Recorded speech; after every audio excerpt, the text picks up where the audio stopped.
आणि जवळजवळ त्या मोबाईल बी बेकारच राहतात बुवा. मोबाईल म्हणजे बिन मायबापनं लेकरू कवय रडी पडीन काही सांगता येत नाही. हां, पर तुम्ही लोकसुद्धा बसलेत, चांगली गोष्ट आहे. महाराजांनी नियम सांगितले, देवाला आवडणारे प्रकार सांगितले. इथं सांगितलंय आषाढी कार्तिकी पंढरीची वारी साध निर्धारी आनन आहे. आणि दुसऱ्या चरणामध्ये सांगितलं तुळशी माळ गळा गोपी चंदन टिळा हृदयी कळवडा. गळ्यामध्ये तुळशी माळ धारण करा, हा प्रकार देवाला आवडतो. गळ्यामध्ये तुळशी माळ धारण करा, त्याचा फायदा काय? या सगळ्यांनी गळ्यामध्ये तुळशी माळ धारण केलीच पाहिजे. इथे बसलेले सगळे माळकरीच आहेत ना? हा, खरं खरं सांगा, सर्व माळकरी आहेत का तुम्ही? हा, म्हणजे मी काय फॉरेन माही येईल शे का? तुम्ही म्हणा काय वैकावत नाही बा असं. गळ्यामध्ये माळ घाला, देवाला आवडणारा प्रकार आहे. तुलसी किती प्रिय आहे ते पण सांगेल. आषाढी कार्तिकीचं काय महत्व आहे ते पण सांगेल. पण तुम्हाला सांगतो, माळ घाला. माळेचं काय महत्व आहे सांगू का तुम्हाला? एखादा ट्रक ड्रायव्हर ट्रक चालवतो ना, ट्रक चालवत असताना जर चढावचा भाग आहे, टेकडीचा भाग आहे, ट्रक ड्रायव्हर ट्रक चालवतो आणि चालवत असताना जर मध्ये कुत्रा आडवा आला आणि त्या कुत्र्याच्या गळ्यात जर का पट्टा असेल तर ट्रक ड्रायव्हर अर्जंट ब्रेक मारतो. का? आपला मोसम तुटला तर चालेल गाडीचा, पण समोर आडवा येणारा जो कुत्रा आहे त्याच्या गळ्यामध्ये पट्टा आहे, म्हणजे याचा कोणीतरी मालक आहे. याला चेंगरल्याच्या नंतर आपल्यावर केस होऊ शकते. बरोबर आहे ना? पर बिगर पट्टानं कुत्रं जर राही ना, ते ट्रक ड्रायव्हर असा विचार करतो, भाऊ मोसम तुटापेक्षा कुत्राला चेंदेल परवडीन. बरोबर आहे ना? मग तो काय करतो? चेंगरून निघतो. पण कोणत्या कुत्र्याला? मग तुम्ही ठरवा, पट्टावाला कुत्र बनाना का बिगर पट्टानं कुत्र बनाना? पट्टावाला कुत्राला देखील ट्रक ड्रायव्हर म्हणजे संकट सुद्धा अर्जंट ब्रेक दाबतं नाही. पट्टावाला कुत्रे बिगर पट्टानं देखील चेंदीन निघ जास्ते. म्हणून सांगतो, पट्टावाला कुत्र बना. खाऊन पिऊन काय मजा आहे? सोपं करून सांगू का? खाणाऱ्यांची फजिती. आमचे महाराज मंडळी, आमचे जे माडकरी असतील ना, त्यांच्या घरामध्ये जा, जेवणाचा सुद्धा काही आनंद असतो. हो, एवढा आनंद महाराज, एवढा आनंद. काही काही लोक वेडे असतात, घरना गाई म्हैशीसनं दूध डेअरीला लाई देतात, त्या पैसा लईशने मटन आणि मासा लईशने खातस. घरनं दूध इकी येतस आणि त्या दूधनं पैसा सोरी मासा लिशने खातस. जी बायको मायबाप सोडून आली, तुझा विश्वास जिंकण्यासाठी तुझी एवढी सेवा करते, पण मासा लईन गरमा टाक देस आणि ती बाईने ताटवाडा का बाईंकडे असा तिरपा देखस. आज बी दोन्ही डोक्यात शिलगाई देण्यात तिने. बरोबर आहे ना बहिणी? हो, बाईंकडे तिरपद ना, शेपट्यान डोक्यास टाकस ती म्हणता आत्मा. खाणारच ना, तोंडी देखत जाऊ तुम्ही पंगत मा. त्या गोंदाई माका बसेत ना, त्या भाजी वाढणारकडे नाही ध्यान रास, त्या मागला पीस वाढणारकडे. तो 15 एक जण ततारास तिथला मा, आपा राम राम हो का ब, म्हणजे मी तुला मित्र याठी मुठजाडी करलीच बो असं. एवढा नेता तलपणा खाणारच ना. नाही तर चला आमच्या माळकरी महाराज लोकांच्या घरात, हो, दुधाची बासुंदी. नवरा सांगच बायको, ले तू पिऊ का? बायको नवरा सांग, नाही हो माय तुम्ही प्या हो.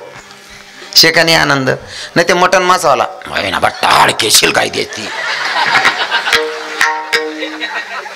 कितलं खाल्लं या ना, काल दिन मी बट्टा डोक्या शिलगाय छापट्या शिलका वास काही ना चांगलं वाढत नाही. आमना बासुंदीवाला ना राज का काय दांगडो. हां, खालतेन दिनं का वरतेन दिनं काहीच संबंध नाही, बडाले सारखं. मग चांगलं खावं ना, पण लोकेशले चांगलं खाणं पचतच नाही. अजून सोपं करून सांगू का? माझे तुकडोजी महाराज सांगतात, माया हो तुम्हाला सांगतो मी ह्या वर्षी बाबाजी बाळकृष्ण बाबा पुरुष मंडळींना सांगतच नाही माळ घाला, महिला मातांनाच सांगतो, कारण आहे आपलं मतदान आहे, आपलं ऐकतीन त्या. हो, त्यातले सांगेलवर लगेच फरक पडेल तुम्हाला. आमचे कीर्तनकार, आमचे सगळेच कीर्तनकार ते गीत म्हणतात काय, आई माझी मायेचा सागर म्हणतात ना, आई माझी मायेचा सागर.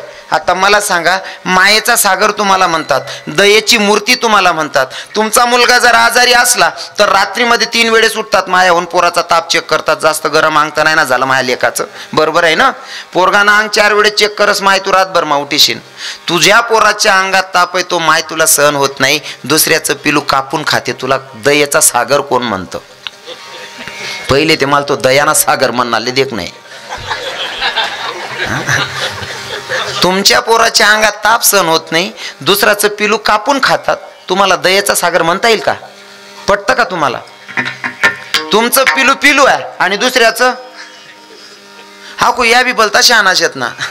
या सांगतस महाराज खाणं पडसते. हा एका ठिकाणी जेवायला बसलो, पूर्ण घर माडकरीने, एक भाऊ आमच्या माडकरींच्या पंगत मध्ये जेवलाच नाही. त्याला म्हणतं काय रे दादा तू का बसत नाही? म्हणे आपलं वेगळंच आहे म्हणे. महाराज म्हणतं वेगळं का बर? नाही म्हणे मला चालच म्हणे बट. म्हणतं का रे भाऊ अख्खं घर माडकरी, तू बी माळा टाकल्या. माळा टाकीले तू म्हणे महाराज, पण माझं कसं आहे? म्हणतं कसं आहे? मला चांगल्या लोकांमध्ये फिरावं लागतं. का रे तुला चांगला लोकेच मग फिरणं पडस, मग आम्ही नीच आहेत का रे? म्हणजे बोलायला बी तारतम्य राखतात नाही ना, काही बी बोल आमले चांगला लोक म्हणजे आम्ही नालायक शेतच. मग एवढं बेकार काम आहे. तुम्हाला सांगतो तुकडोजी महाराज सांगतात, ऐका. हे दगडाच्या देवा पुढे, दगडाच्या देवा पुढे बकराचा जीव, या निर्दयी लोकाला कशी नाही क्यू, या निर्दयी लोकाला कशी नाही क्यू, अरे या निर्दयी लोकाला कशी नाही क्यू. क्या बात है? निर्दयी लोकाला कशी नाही क्यू, अरे या निर्दयी लोकाला कशी नाही क्यू. दगडाच्या देवा पुढे, दगडाच्या देवा पुढे बकराचा जीव, या निर्दयी लोकाला कशी नाही क्यू, अरे या निर्दयी लोकाला कशी नाही क्यू, आणि या निर्दयी लोकाला कशी नाही क्यू, या निर्दयी लोकाला कशी नाही क्यू, अरे या निर्दयी लोकाला कशी नाही क्यू, अरे या निर्दयी लोकाला कशी नाही क्यू. कोणी धरिले पाय, कोणी चालवली सुरी, खाणार खाणार गोडा झाले, शिल्लक उरली नाही खुरी, देवापासून काहीच नाही निघून गेला जीव, या निर्दयी लोकाला कशी नाही क्यू. बरोबर सांगतात ना संत. मग कधी शिकणार आहेत आपण? कधी शिकणार आहेत? आपल्या लेकराच्या अंगात ताप सहन होत नाही, दुसऱ्याचं पिलू कापून खातो. महाराज एक खाटकी बकरीकडे सुरा घेऊन चालत होता. सुरा घेऊन बकरी कापण्यासाठी जात होता. त्या बकरीनं त्या खाटकी दादाकडे बघितलं आणि बघितल्याच्या नंतर बकरी हसायला लागली. खाटकी रागारागात बकरीच्या जवळ आला, रागवायला लागला, का ग बकरी तुला अक्कल आहे का? मी तुला कापण्यासाठी येतोय, मी तुला कापणारा आणि तू हसत्या, तुला मरण्याचा डर नाही का? बकरी सांगते महाराज ऐका ना. ती बकरी सांगते दादा तू सुरा घेऊन मला मारायला येतोय ते मला दिसतंय आणि मला कळतंय सुद्धा. मग हसते कशासाठी? दादा हसते एवढ्यासाठी आहे रे, आयुष्यभर फक्त चारा खाल्ला तरी मला असं मरावं लागतंय, तू मला खाशील तुला कसं मरावं लागेल कल्पना कर ना. म्हणून दादा तुम्हाला सांगेल, नुसतं कीर्तन ऐकू नका, कीर्तनात परिवर्तन महत्वाचं आहे. माडकरी वा सप्ताह किती वर्ष जुना आहे त्याच्यापेक्षा सप्ताहामध्ये तुम्ही माडकरी किती होतात त्याला महत्व आहे. म्हणून काय करायचंय महिला माता तुम्हाला सांगतो, सकाळी सगळ्यांनी आंघोळ झाल्याच्या नंतर दर्शनाला येसान. आमचे महाराज मंडळी आहेत, आमच्या महाराजां मंडळींकडनं कोणीही जे चांगले महाराज तुम्हाला आवडत असतील की हे महाराज मला गुरु मान्य असतील, आमचे बाळकृष्ण बाबांकडनं सकाळी मस्त माळा घाला माया उद्यापासून बरं का. माळा घालशाल ना तुम्ही? माळा घाला. तुम्हाला का बरं सांगतो, तुम्ही जर माळा घातल्या ना यस ना आवराय जातील. तुम्ही जर कावाना बंद कर देना एका गली माताईला फिरावतील का? तुम्ही बंद करा, यस ना बंद करली तीन. तुम्हाला सांगा रे आवर होत नाही का? तुम्हाला ऐकवत नाही का? या ऐकवत नाही का तुम्हाला? अरे तुम्हाला ऐकीश नाही त्याशी सगळी बहिणींना घर जावा ना बंद कर देणं, त्या मासा मटण सोडवत नाही का? का हो दादा? फक्त तुम्ही ठाम निर्णय घ्या, ते बरोबर माळ घालतील. तुम्ही सांगा त्यांना फक्त नाही का. हो गड्यामध्ये तुळशी माळ घातलीच पाहिजे. हिंदू धर्माचं ते खरं प्रतीक आहे. सांगतो तुम्हाला, मांस मच्छी खाणं कोणं काम आहे? जो जिभेनं पाणी पितो, आमचे महाराज मंडळी सांगतात जिभेनं पाणी पिणारा प्राण्याला सूट आहे मांस मच्छी खाणं. मग जिभेनं पाणी पिणारा प्राणी कोणता? तुमच्या डोळ्यासमोरचा नेहमी बघत राहतात तुम्ही. कोण? जिभेनं जो पाणी पितो त्याला मांस मच्छी खायचा अधिकार आहे. मग जिभेनं पाणी पिणारा कोण? मांस मच्छी खाणारा कोण? ओ म्हणा बापरे, मी नाही सांगत भाऊ, मी एकटा येईल शेण कोण बरेल घरमा दाती घालले. हा ते तुम्ही ठरावा. पण माझ्या मते शास्त्र असं म्हणतो जिभेनं पाणी पितो तो मांस मच्छी खाऊ शकतो. मग आता जो जिभेनं पाणी पितो तो कुत्रा असतो, मग मांस मच्छी खाणारा? हा ठरलं विठ्ठल.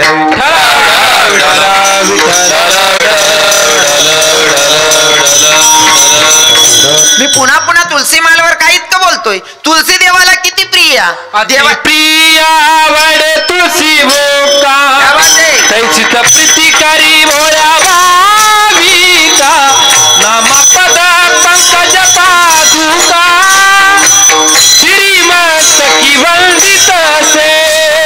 प्रिय आवडे तुलसी भोका त्याची प्रीतिकारी भोळ्या भाविका नामपद पंकज पादुका श्रीमंत की वंदित. प्रिय आवडे तुलसी भोका त्याची प्रीतिकारी भोळ्या भाविका नामपद पंकज पादुका श्रीमंत की वंदित से. अति प्रिय आवडे तुलसी भोका त्याची प्रीतिकारी भोळ्या भाविका नामपद पंकज पादुका श्रीमंत की वंदित से. वा किती प्रिया, किती प्रिया. आपल्याकडे 5च मिनिटं राहिलेत पण शॉर्टकट सांगतो किती प्रिय आहे. एकदा की नाही सत्यभामा आई साहेबांना स्वतःच्या सौंदर्याचा गर्व झाला होता. नारद महर्षींचा स्वभाव कळला नाही. नारद महर्षी गेले आणि सत्यभामा आईला सांगितलं, आई साहेब तुम्ही लई सुंदर आहात म्हणले. तुम्ही एवढे सुंदर आहात म्हणून तुम्हाला जगाचा मालकपती म्हणून भेटले कृष्ण भगवंत. सत्यभामाला एवढा अभिमान झाला, मी सुंदर आहे म्हणून जगाचा मालक मला भेटला. मग नारद महर्षींना सांगितलं, मला जर का पुढच्या जन्मामध्ये कृष्ण भगवंतच पती म्हणून पाहिजे असतील तर काय करावं लागेल. मग नारद महर्षींनी सांगितलं, जर का पती म्हणून भगवंत पाहिजे असतील या जन्मामध्ये पती कोणाला तरी दान करा, म्हणजे पुढच्या जन्मामध्ये हेच तुम्हाला पती म्हणून भेटतील. मग दान करायचं कोणाला? म्हणे साधू संतांना. मग साधू संत कुठे आहेत? आता मी कीर्तनात सांगतोय, तुम्ही सुद्धा दान करा. तुमच्याकडे सोनं नाणं असेल तर दान करून टाकायचं. कोणाला? कीर्तनकारांना. लया मना पण जमा कर द्या. नितीन बाबा बरोबर आहे ना? हां तरी सुद्धा आठ बसेल बहिणीच पाहिजे. एक बहीण कमीत कमी 1 तोडानं सोनं होईन अंगवर. बाकी जास्त कमी करीने ॲडजस्ट करली होत ना. मग आपण 1 तोडा सोनं म्हणजे 60-60 हजार रुपये. एक बहीण 500. 8 आखी जमीन खरेदी करली सुमितीतला. सत्यभामा आईनं सांगितलं, जर का मला योच पती पुढच्या जन्मात पाहिजे असतील काय करावं लागेल? म्हणले पती तुम्हाला कोणाला तरी दान करायचं. मग कोणाला दान करायचं? म्हणले साधू संतांना. मग कुठं शोधायचं? तुम्ही पण तर संतच आहात ना? म्हणले हो. मग घ्या म्हणले, तुम्हालाच पती दान करते माझा. सत्यभामा आईनं कृष्ण भगवंताला दान मध्ये देऊन टाकलं नारद महर्षींना. आता नारद महर्षींना देऊन टाकल्याच्या नंतर भगवंत येत होते. नारद महर्षींनी हात धरला, सत्यभामेच्या महलाकडे जात होते. म्हणले तिकडे जाऊ शकत नाही का? तुम्हाला तुमच्या बायकोनं मला दान दिलेलं आहे, आता माझा तुमच्यावर अधिकार आहे, तुमच्या बायकांकडे तुम्ही जाऊ शकत नाही. कर्तबदार माझा जादूगर, त्याला माहिती होतं, त्यानंच खेळ खेळलेला रचलेला सगळा. देव जात होते तोपर्यंत सगळ्या बायका बाहेर आल्या आणि सत्यभामा आईवर रागवायला लागल्या. का अगं तुझ्या एकटीचा नवरा होता का? आम्हाला विचारलं का पतिदान करताना? सगळ्या बायका भांडण करायला लागल्या. सत्यभामा आई घाबरली. सत्यभामेनं सांगितलं, बाई ग सगळ्या बायका रागवायला लागल्यात. नारद महर्षींना सांगायला लागली, महर्षी एवढ्या बायका आहेत म्हणले 16,108. तिच्यातनं दान करणारी मी एक गैरहजर होती. 16,106 बायका. ईशनी एक बुक्का मारा तरी मुक कर देतील म्हणे मला. माझा दिलेला पती मला माघारी घ्यायचा आहे. नारद महर्षींनी सांगितलं, दिलेलं दान परत घेता येत नाही. आणि जर दान घ्यायचं असेल, ज्याला दान केलंय त्याची इच्छा काय आहे त्याच्या इच्छेप्रमाणे ती वस्तू द्या आणि मग ते दान परत घेता येईल. मग मागाना काय इच्छा आहे? म्हणले देवाच्या वजना इतकं मला सोनं पाहिजे. मग सत्यभामेनं सगळ्या बायकांना सांगितलं, देवाच्या सगळ्यांचं सोनं काढा. एका तराजूमध्ये एकीकडे भगवंताला बसवलं आणि एकीकडे सोनं ठेवायला सुरुवात केली. महाराज देवाच्या वजना इतकं सोनं, 16,108 बायकांचं सोनं ठेवून सुद्धा देव उचलला जात नाही. तुमच्या मनात प्रश्न असेल, 16,108 बायकांचं सोनं किती असेल? सोनं किती असेल ते काय आपल्यासारख्या गरीब नव्हत्या, देवाच्या बायका होत्या, माया होत्या. बरोबर आहे की नाही? देवाच्या बायका, त्यांच्याकडे सोन्याची कमी असेल का? जगाचा मालक त्यांच्या बायका होत्या त्या. सांगू का, दान करत असताना त्यांच्या पतीनं मित्राला जर सोन्याची नगरी दान केली तर त्याच्याकडे सोनं किती असेल? दान करताना मित्राला सोन्याची नगरी दान करतो तर तो कमी सोनं असन का? 16,108 बायकांचं सोनं टाकलं तरी देव उचलला जात नाही. एकदाचे पडत गेल्याच्या नंतर रुक्मिणी आई साहेबांना सांगितलं, मासाहेब ऐका ना आई साहेब, आपल्या सत्यभामा आईनं भगवंताला दान दिलेलं आहे आणि भगवंत आता रिटर्न घ्यायचं आहे. मग नारद महर्षींचं म्हणणं असं आहे, माझ्याकडे द्या दादा. नारद महर्षींचं म्हणणं असं आहे, जर देव रिटर्न घ्यायचे असतील तर देवाच्या वजना एवढं सोनं पाहिजे. मग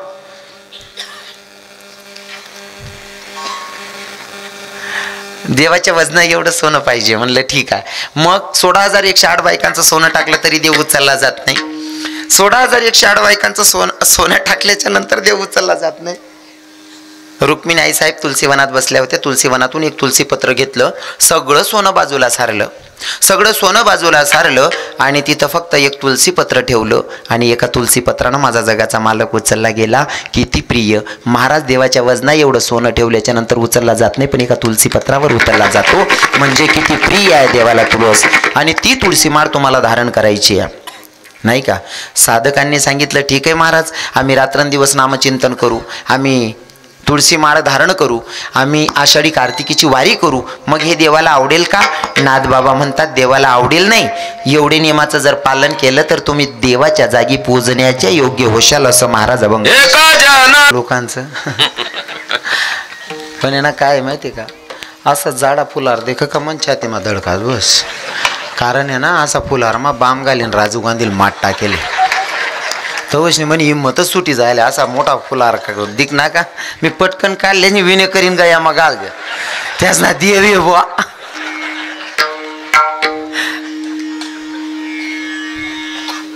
काय वातावरण आहे महाराज, खेळीमेळीचं एक नंबर. आणि असे लोक पाहिजे कीर्तनाला, मग आनंद येतो. बरं, सहज बोललो तरी हसतायत तुम्ही.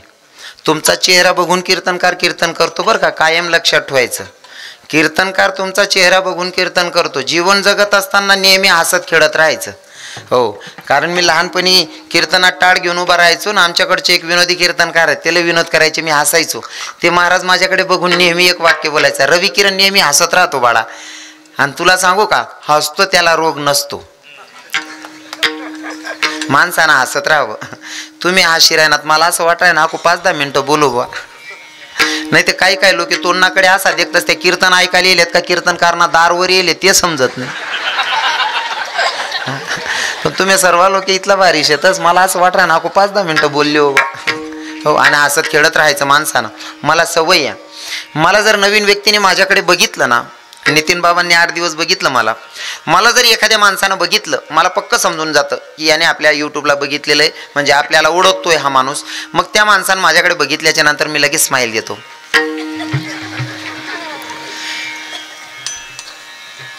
कोणी बघितल्याच्या नंतर स्माईल द्यायचं, काय त्याचा अर्थ माहिती आहे का? आपल्याला बघून जर कोणाचा दिवस चांगला जात असेल तर हसत खेळत राहायचं माणसानं. बरोबर आहे की नाही? हो, फक्त हसच मी, त्या महिना अर्थ वेगळा नको निघाले. मला हसायची सवय, हसत राहतो. हो, तुम्हाला मी असं म्हणलं होतं, सगळ्यांनी जे तुकोबरायांनी भजन गायलं, जे ज्ञानोबरायांनी आळंदीत गायलं, सगळ्या संतांनी जे भजन पंढरपुरात गायलं, तेच भजन इथं गा म्हणलं तुम्हाला. कोणी कोणी भजन केलं खरं सांगा, शपथ आहे, खोटं बोलायचं नाही. कोणी कोणी केलं भजन, शपथ आहे, तुम्ही देवाच्या दरबारात आहात, खोटं अजिबात बोलायचं नाही.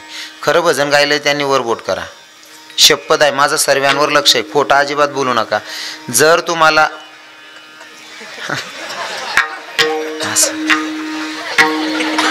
म्हणजे असं का बरं, बाजून ताईने देखील मी भजन म्हणेल नाही, बाई जर बोलीन का बहीण तू ते म्हणे नाही राहीन, ते हात कसं काय वर कर देणार.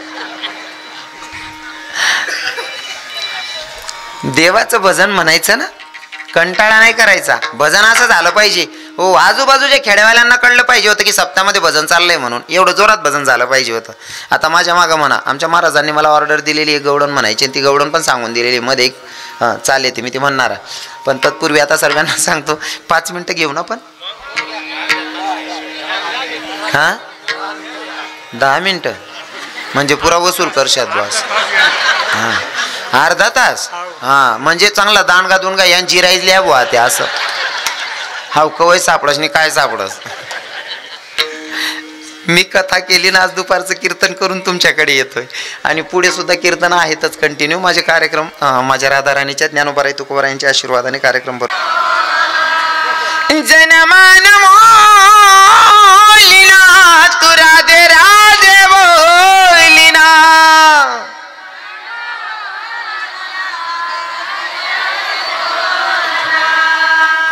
बरं आवाजून आठ इथली जागा मा आणि आता कोपरे कोपरे होतं जरा असं. असा कथा कथा जर टाला टालास मग भजन करशात ना, यंदा पाणी बी तसाच पडीन. कथा कथा टाला टालास सर्व का बरं म्हणत नाही, मागल्या बहिणीशने का बरं म्हणत नाही, इकडे मागे माणसेशने म्हणत नाही, आता बी तसं मागे ना बहिणीने म्हणत नाही का बरं. तुम्ही असं ठरायला येले का यासले उदड दिदेले निंदी बिल्यान बुगलाय पेक द्या. हा तुम्ही बी म्हणा ना, देवनं भजन येते, भजन म्हणतात नाही. काही काहीले सांगू ना, देवनं भजन करत जा. एखादा ते असा सुद्धा सांगणार रास, महाराज काय देव देव करू, देवनी माल काय दिनं. अरे देवनं काय दिलं असं म्हणण्यापेक्षा देवानं काय नाही दिलं. एवढा चांगला नरदेह दिला, अजून याच्यापेक्षा काय श्रीमंती पाहिजे तुला. पण लोकांना नाव बस कमी या काढायची सवय हो, देवनी माल काय दिनं. अरे देवानं जर ठरवलं असतं, शरीरातलं एक पार्ट जर गायब केलं तरी सुद्धा काय फजिती होते ऐका, 2 मिनिटात सांगतो. एक मेंढपाळ मेंढ्या चारत होता, गोड जेवण केलेलं, उन्हाळ्याचे दिवस, झाडाखाली झोपला, डोळे बंद झाले, झोप लागली.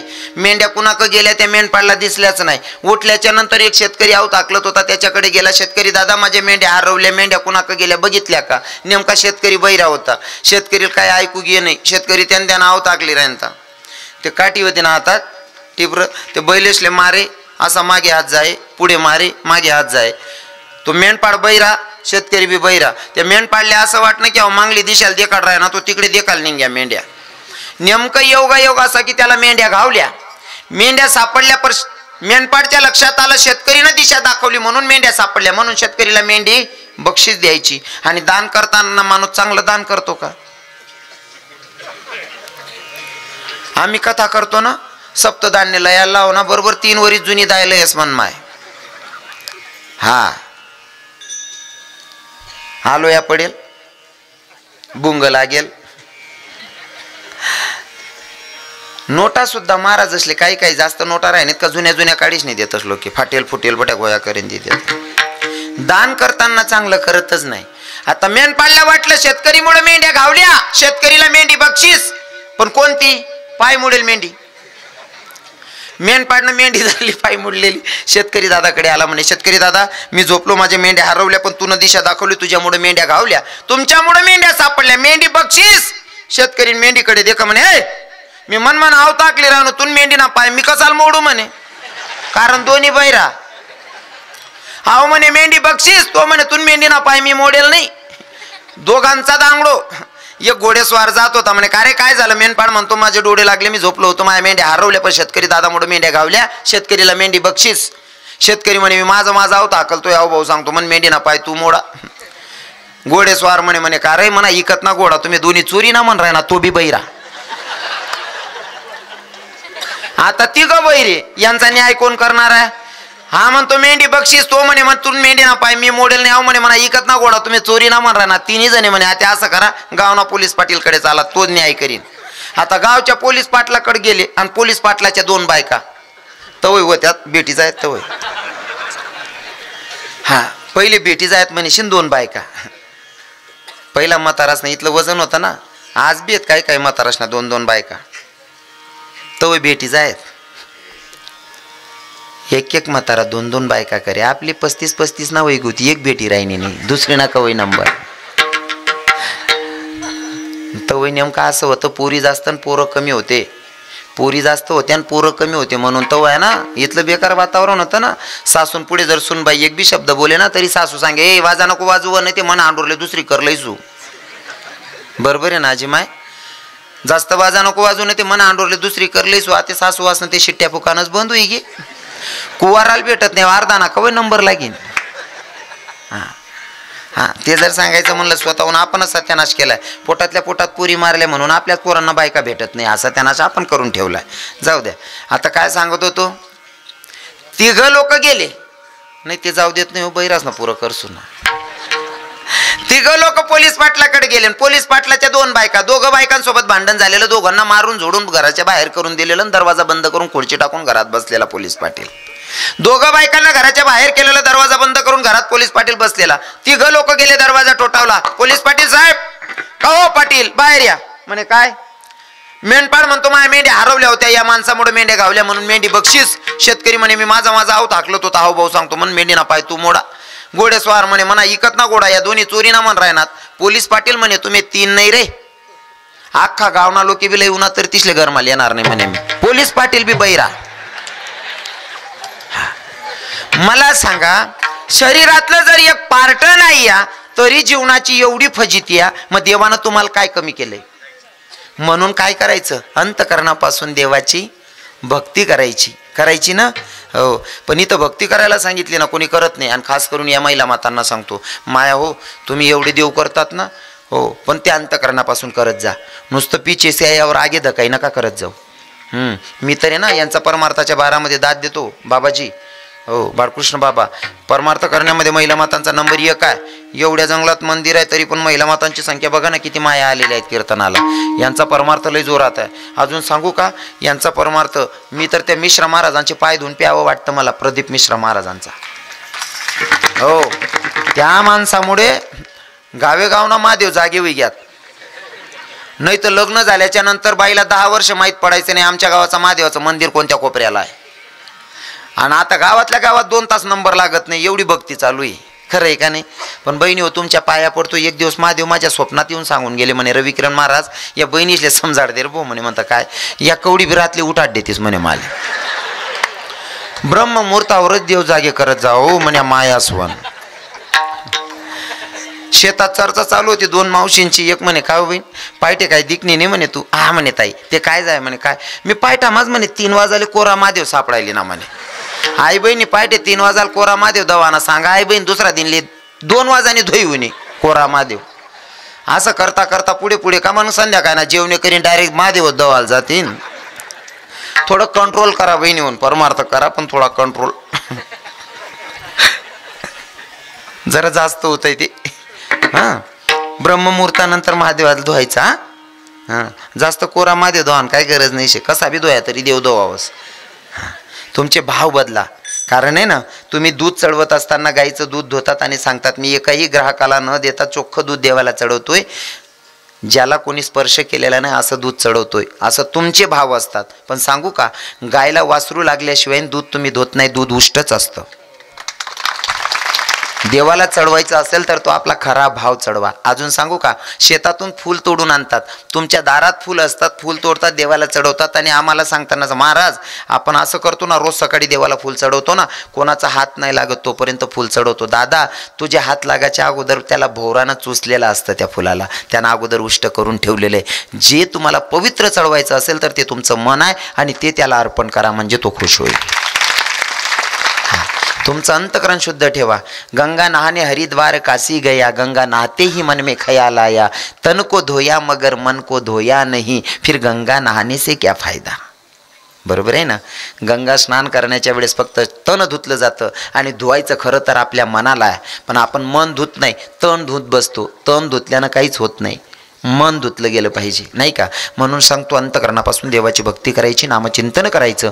आता जाता जाता माझा गरिबाचा एक संदेश असेल, गळ्यामध्ये तुळशी माळ धारण करा, व्रत एकादशी करा. आमच्या महाराजांनी सांगितलं शॉर्टकट, मी फक्त 2 मिनिटात 1-2 चरण म्हणण्याचा प्रयत्न करेल गवडणीचा, आणि तुमच्या मनासाठी फक्त 2 मिनिटं गवडण म्हणेल. पण तेव्हा जेव्हा माझ्या संतांनी मला तुमच्यापर्यंत निरोप सांगायला पाठवलं, त्या संतांचं अगोदर भजन करू. त्या सावता महाराज असतील, नाथबाबा असतील, संत चोख्खा मेळा असतील, संत मीराबाई मुक्ताबाई जनाबाई असतील, नाव कोणाचं सुटतंय महाराज, ज्ञानेश्वर माऊली, ज्ञानराज माऊली, माऊली ज्ञानेश्वर माऊली, ज्ञानराज माऊली, हे ज्ञानेश्वर माऊली, माऊली ज्ञानेश्वर माऊली, ज्ञानराज माऊली, हे ज्ञानेश्वर माऊली, ज्ञानराज माऊली.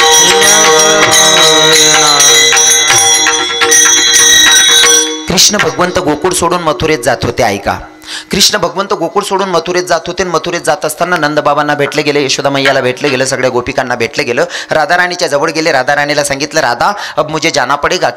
तेव्हा राधाराणी सांगते, कन्हैया का जा रहे हो? बोले मुझे मथुरा जाना आहे. राधाराणी सांगते, मला सोडून जाऊ शकत नाही, मी तुझ्यावर खूप प्रेम करते आणि जर तुला सोडून जायचं असेल तर माझ्या प्रेमाचं काय? तर राधाराणीला भगवंत सांगतात, तुझं माझं प्रेम आहे, लहान पोरांचा खेळ समजून विसरून जाय. तेव्हा राधाराणीचे भाव काय आहेत शॉर्टकट सांगतो. 2 मिनटं कोणी जागा सोडू नका. तुम्ही उठणार नाही ना कोणीच? पक्क 2 मिनटं उठणार नाही ना? कारण आमचे महाराज मंडळी 2 मिनटं सूचना देतात कीर्तनानंतर. ते 2 मिनटं आणि 3 मिनटाची गवडण असेल. मी शॉर्टकट म्हणणार आहे, पण कोणी जागा सोडू नका. कारण काय माहिती आहे का, तुम्ही जागा सोडली म्हणजे पूर्ण वातावरण जाणार आहे. एकही कोणी उठत नसेल तर मी गवडणीला सुरुवात करेल. चालेल ना? म्हणू ना तुम्हाला बरोबर पांबर राहिनो मी. हां ओ सावरे ओ सावरे हो सावरे ओ सावरे ओ सावरे ओ सावरे ओ सावरे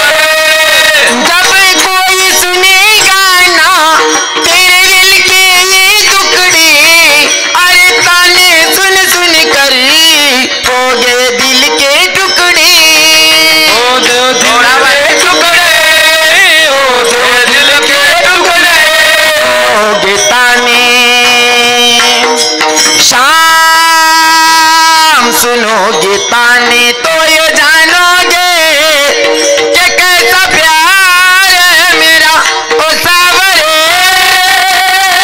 ओ सावरे ओ सावरे ओ सावरे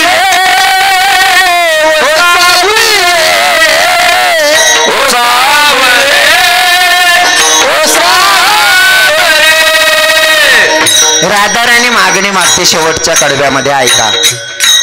बस एक तमन्ना है दरवीर से जन्म मिले मैं शाम बनूं तेरा तू राधा बन के जिए तू राधा बन के तू राधा बन के तुम याद न आया करो मेरे शाम तुम याद न आया करो मेरे शाम तुम याद न आया करो मेरे शाम तुम याद न आया करो याद आने से पहले कन्हैया आया करो याद आने से पहले श्यामा आया करो तुम याद न आया करो मेरे शाम तुम याद न आया करो. राधाराणी सांगते ऐका.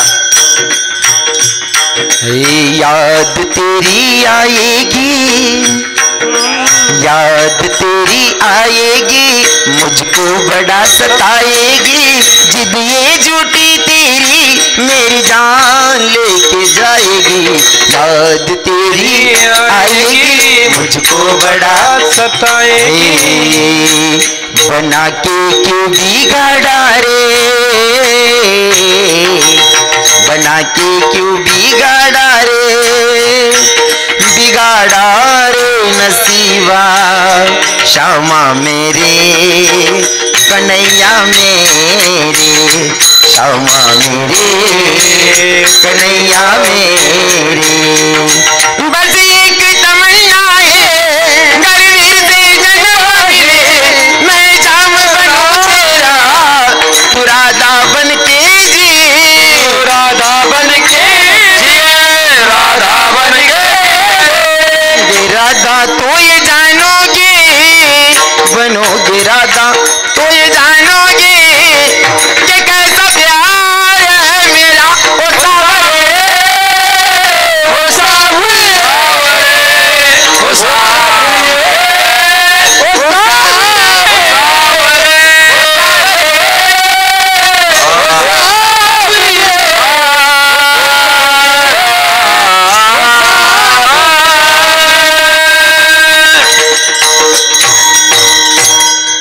आमचे महाराज 2 मिनिटं सूचना देतील.